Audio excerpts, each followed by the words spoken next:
Sentence എന്താണ് sentence എന്ന് പറഞ്ഞിട്ടുണ്ടെന്നുണ്ടെങ്കിൽ നമുക്കറിയാം അല്ലെ, ഇംഗ്ലീഷില് സെന്റൻസ് എന്ന് പറഞ്ഞു കഴിഞ്ഞാൽ എന്താണ് എന്നുള്ളത് നമുക്കറിയാം. നമുക്ക് തീർച്ചയായിട്ടും നമ്മൾ എന്താണ് സെന്റൻസ് എന്ന് പറഞ്ഞു കഴിഞ്ഞാൽ വാചകം എന്താണ് എന്നുള്ള കാര്യം നമുക്കറിയാം അല്ലെ. അപ്പോ രണ്ട് ടൈപ്പ് സെന്റൻസുകൾ ഉണ്ട്, ഡിപ്പെൻഡന്റ് ക്ലോസുകളും ഇൻഡിപെൻഡന്റ് ക്ലോസുകളും. അപ്പോ എന്താണ് ഡിപ്പെൻഡന്റ് ക്ലോസ്, എന്താണ് ഇൻഡിപെൻഡന്റ് ക്ലോസ് എന്നാണ് നമ്മുടെ ഇന്നത്തെ ഒരു ക്ലാസ്സിൽ നമ്മൾ പഠിക്കാൻ പോകുന്നത്. So this is Dizone hybrid campus. ഞാൻ നിങ്ങളുടെ English faculty Akshaya Ajeesh. So welcome. ഇംഗ്ലീഷിന്റെ പുതിയൊരു ക്ലാസ്സിലേക്ക് എല്ലാവർക്കും സ്വാഗതം. അപ്പൊ നമ്മൾ ഇന്ന് പഠിക്കാൻ പോകുന്നത് എന്താണ് സെന്റൻസിൽ വരുന്ന ഡിപ്പെൻഡന്റ് ക്ലോസുകൾ എന്തൊക്കെയാണ്, ഇൻഡിപെൻഡന്റ് ക്ലോസ് എന്താണ്, ഡിപ്പെൻഡന്റ് ക്ലോസ് എന്താണ് എന്നാണ് നമ്മൾ ഇന്ന് പഠിക്കാൻ വേണ്ടിയിട്ട് പോകുന്നത്. അപ്പോ ഫസ്റ്റ് നമുക്ക് എന്ത് ചെയ്യാം, ഇൻഡിപെൻഡന്റ് ക്ലോസ് എന്താണ് എന്ന് നോക്കാം. ഇൻഡിപെൻഡന്റ് എന്ന് പറഞ്ഞു കഴിഞ്ഞാൽ എന്താണ്, സ്വതന്ത്രമായി നിൽക്കുന്നതാണ് അല്ലെ. നമുക്കറിയാം ഇൻഡിപെൻഡന്റ് എന്ന് പറഞ്ഞു കഴിഞ്ഞാൽ സ്വതന്ത്രമായി നിൽക്കുന്നതിനെയാണ് നമ്മൾ ഇൻഡിപെൻഡന്റ് എന്ന് പറയുന്നത് അല്ലെ. അപ്പോ ഇൻഡിപെൻഡന്റ് ക്ലോസുകൾ എന്ന് പറഞ്ഞു കഴിഞ്ഞാൽ എന്താന്ന് വെച്ചാൽ പരിപൂർണമായ അർത്ഥം കിട്ടുന്ന സെന്റൻസുകളെ അല്ലെങ്കിൽ അത്തരത്തിലുള്ള ക്ലോസുകളെയാണ് നമ്മൾ എന്ത് പറയുന്നത്, ഇൻഡിപെൻഡന്റ് ക്ലോസുകൾ എന്ന് പറയുന്നത്. എന്ന് വെച്ചാൽ ഒരു സെന്റൻസില് ആ സെന്റൻസിന്റെ പരിപൂർണമായ അർത്ഥം അത് കംപ്ലീറ്റ് ആയിട്ടുള്ള ഒരു സെന്റൻസ് ആയിരിക്കും. അത്തരത്തില് ഒരു കംപ്ലീറ്റ് ആയ സെന്റൻസിനെയാണ് നമ്മൾ എന്ത് പറയുന്നത്, ഇൻഡിപെൻഡന്റ് ക്ലോസ് എന്ന് നമ്മൾ പറയുന്നത്. It express A complete meaning can stand alone as a sentence. എന്താണ് ഇത്, എക്സ്പ്രസ് ആൻഡ് കംപ്ലീറ്റ് മീനിങ്, അത് എന്താണ്, ഒരു കംപ്ലീറ്റ് മീനിങ് നമുക്ക് തരുന്നു. അതുപോലെ തന്നെ അതിന് സ്വന്തമായിട്ട് ഒറ്റയ്ക്ക് നിന്നാൽ പൂർണ്ണമായ അർത്ഥം കിട്ടുന്ന ഒരു സെന്റൻസ് ആണ് എന്ത്, ഇൻഡിപെൻഡന്റ് ക്ലോസ് എന്ന് നമ്മൾ പറയുന്നത്.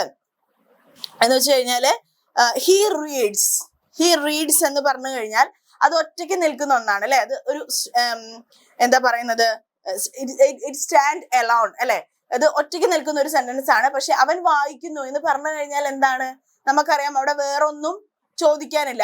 പരിപൂർണമായ ഒരു അർത്ഥം ആ ഒരു സെന്റൻസിന് ഉണ്ട് അല്ലെ. ഹി റീഡ്സ് എന്ന് പറഞ്ഞു കഴിഞ്ഞാൽ എന്താണ്, അവൻ വായിക്കുന്നു എന്നുള്ളതാണ് അല്ലെ. അപ്പൊ അതിന് പരിപൂർണമായ ഒരു അർത്ഥം നമുക്ക് അവിടെ കിട്ടുന്നുണ്ട്. അപ്പൊ പരിപൂർണമായിട്ടുള്ള ഒരു മീനിങ് കിട്ടുന്ന, ഒരു കംപ്ലീറ്റ് മീനിങ് കിട്ടുന്ന, ഒറ്റയ്ക്ക് നിൽക്കാൻ കഴിയുന്ന സെന്റൻസുകളെയാണ് നമ്മൾ എന്ത് പറയുന്നത്, ഇൻഡിപെൻഡന്റ് ക്ലോസ് എന്ന് പറയുന്നത്. ദെൻ അടുത്തത് പറയാൻ പോകുന്നതാണ് ഡിപ്പെൻഡന്റ് ക്ലോസ് എന്ന് പറയുന്നത്. എന്താണ് ഡിപ്പെൻഡന്റ് ക്ലോസ് എന്ന് പറഞ്ഞു കഴിഞ്ഞാല്, ഡിപ്പെൻഡന്റ് ക്ലോസ് എന്ന് പറഞ്ഞു കഴിഞ്ഞാൽ എന്ന് വെച്ചാൽ ഇൻഡിപെൻഡന്റ് എന്ന് പറഞ്ഞാൽ സ്വതന്ത്രമായി നിൽക്കാൻ കഴിയുന്നത്. ഡിപ്പെൻഡന്റ് എന്ന് പറഞ്ഞു കഴിഞ്ഞാൽ എന്താണ്, ഒന്നിനെ ആശ്രയിച്ച് നിൽക്കേണ്ടി വരും അല്ലെ. ഒരു കാര്യത്തിനെ ആശ്രയിച്ച് നിൽക്കേണ്ടി വരുന്നതിനെയാണ് ഡിപ്പെൻഡന്റ് ക്ലോസ് എന്ന് നമ്മൾ പറയുന്നത്. ഇപ്പോ ഒരു സെന്റൻസിനെ മറ്റൊരു സെന്റൻസിനെ ആശ്രയിച്ചാൽ മാത്രമേ പരിപൂർണമായിട്ടുള്ള ഒരു അർത്ഥം കിട്ടുന്നുള്ളൂ. അത്തരത്തിലുള്ള സെന്റൻസുകളെയാണ് നമ്മൾ എന്ത് പറയുന്നത്, ഡിപ്പെൻഡന്റ് ക്ലോസ് എന്ന് നമ്മൾ പറയുന്നത്.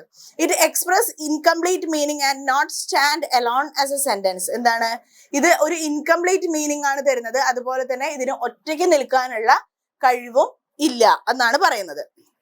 ഓക്കെ, അപ്പൊ നമ്മൾ അതിന്റെ ഒരു എക്സാമ്പിൾ പറയുന്നത്, after he finished the school he went to park. അപ്പൊ after he finished the school എന്ന് മാത്രം പറയുമ്പോൾ എന്താണ്, അതൊരു കംപ്ലീറ്റ് സെന്റൻസ് അല്ല അല്ലെ. അതിനൊരു പൂർണ്ണമായിട്ടുള്ള ഒരു അർത്ഥം നമുക്ക് കിട്ടുന്നില്ല അല്ലെ.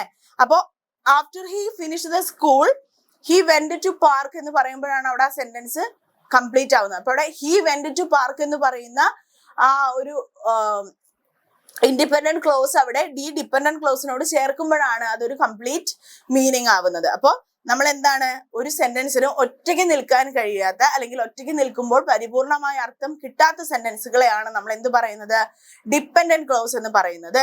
സോ ഇതാണ് ഇൻഡിപെൻഡന്റ് ക്ലോസ് എന്ന് പറഞ്ഞാലും അതുപോലെ തന്നെ ഡിപ്പെൻഡന്റ് ക്ലോസ് എന്ന് പറഞ്ഞിട്ടുണ്ടെന്നുണ്ടെങ്കിലുള്ള വ്യത്യാസം എന്ന് പറയുന്നത്. സോ ഇതാണ് നമ്മുടെ ഇന്നത്തെ ഒരു ക്ലാസ്. ഇന്നത്തെ ക്ലാസ് നിങ്ങൾക്ക് മനസ്സിലായിട്ടുണ്ടാവും വിചാരിക്കുന്നു, യൂസ്ഫുൾ ആയിട്ടുണ്ടാവും വിചാരിക്കുന്നു. So thank you.